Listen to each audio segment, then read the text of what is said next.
Bienvenue sur Africa 24 dans cette nouvelle édition du 12-15. Voici les titres. Une feuille de route adoptée entre le gouvernement soudanais et les groupes rebelles sur la question du Darfour. Les négociations se poursuivent.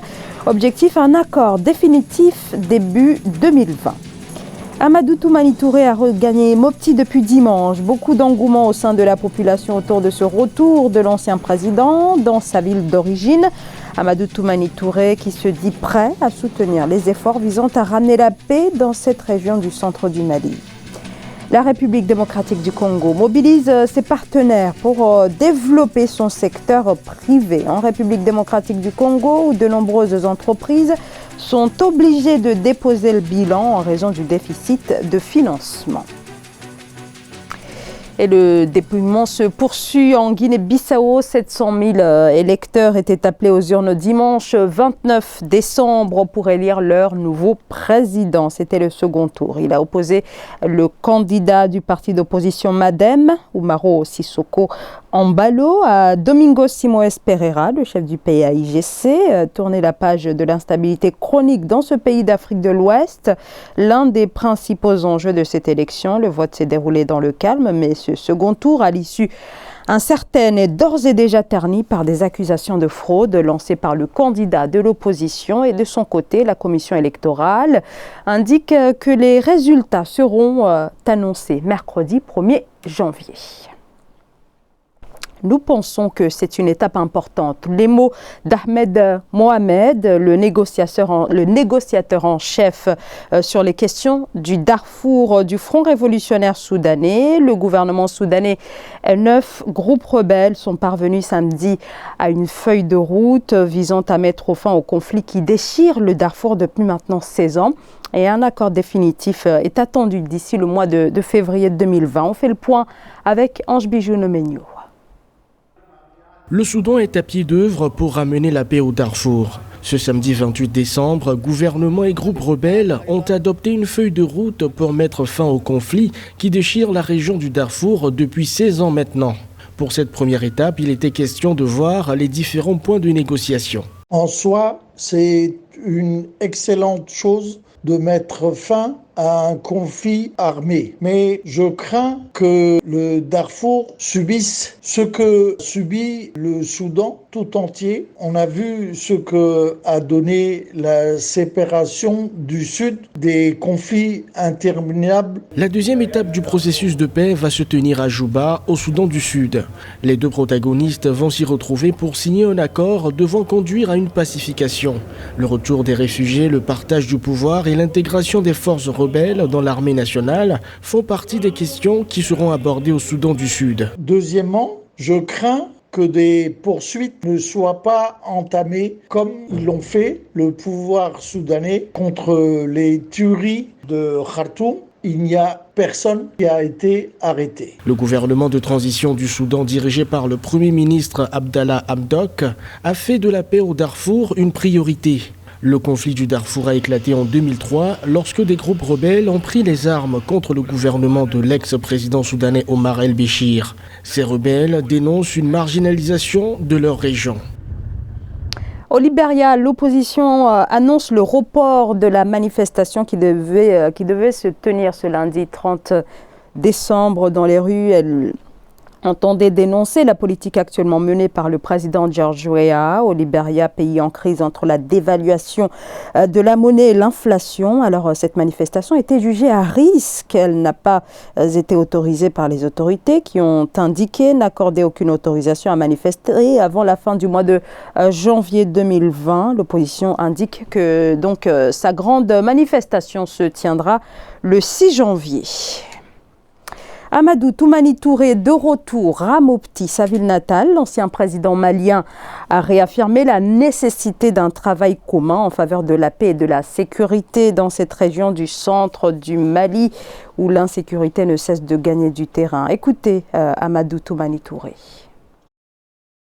Les missions ont pu me conduire dans des pays extrêmement loin de notre pays.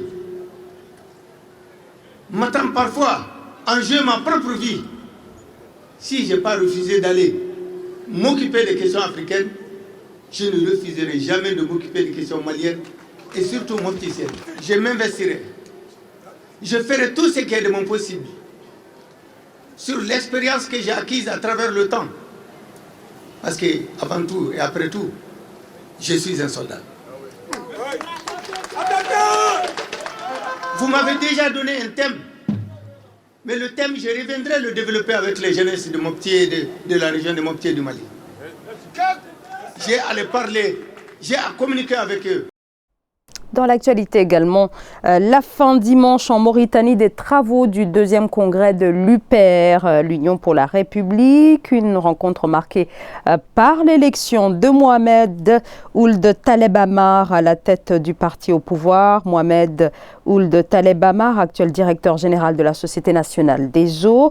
Il a également été ministre et ambassadeur des Nations Unies. Son arrivée à la direction de l'UPR tourne ainsi la page de l'ancien président Mohamed Ould Abdelaziz en conflit avec son successeur.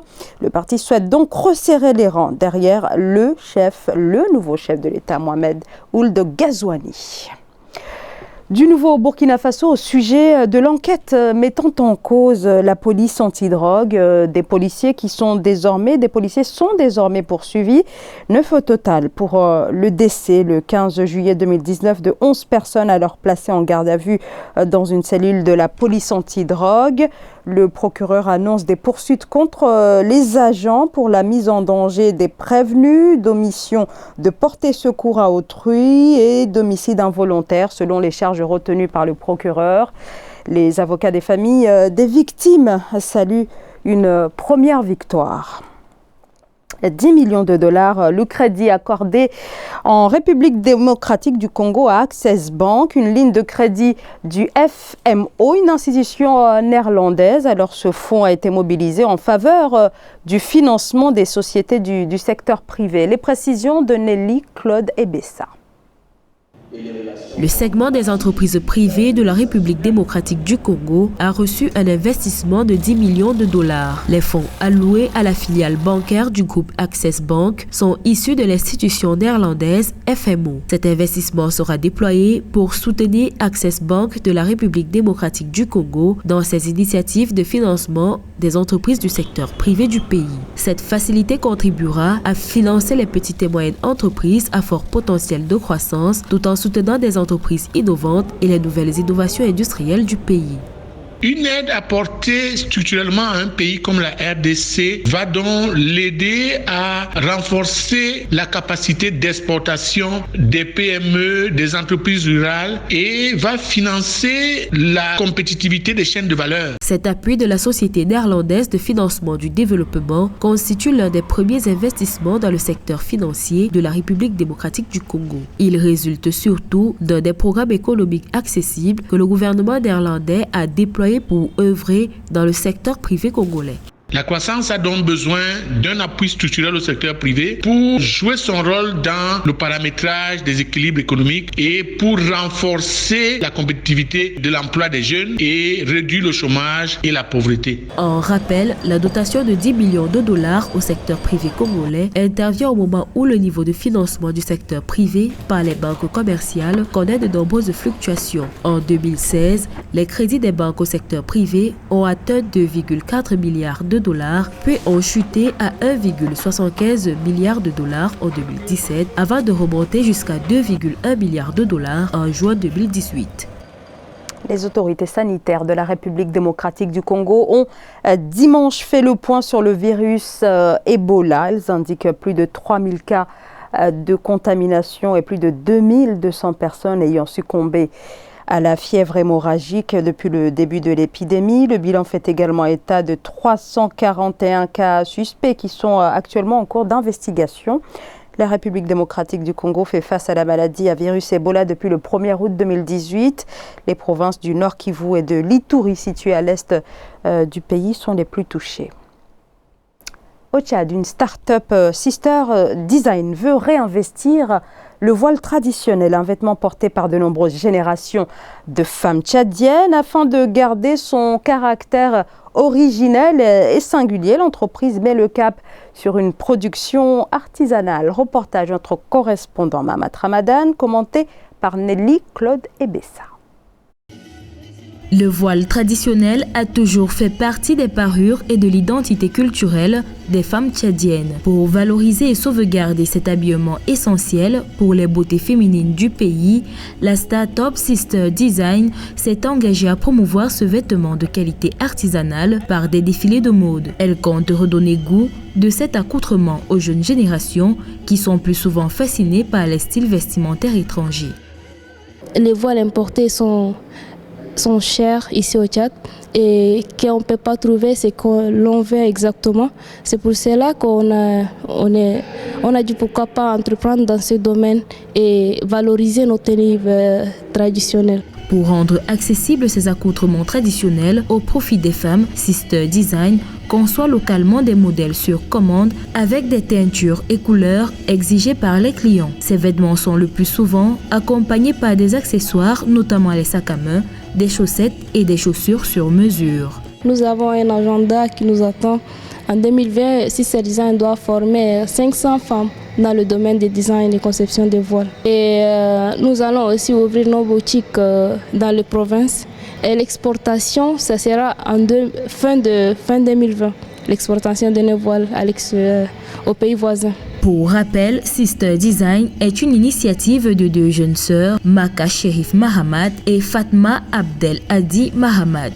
La start-up est déjà lauréate de la Coupe du monde de l'entrepreneuriat et troisième du prix de Kelou Digital Challenge organisé par le Fonds des Nations Unies pour la population.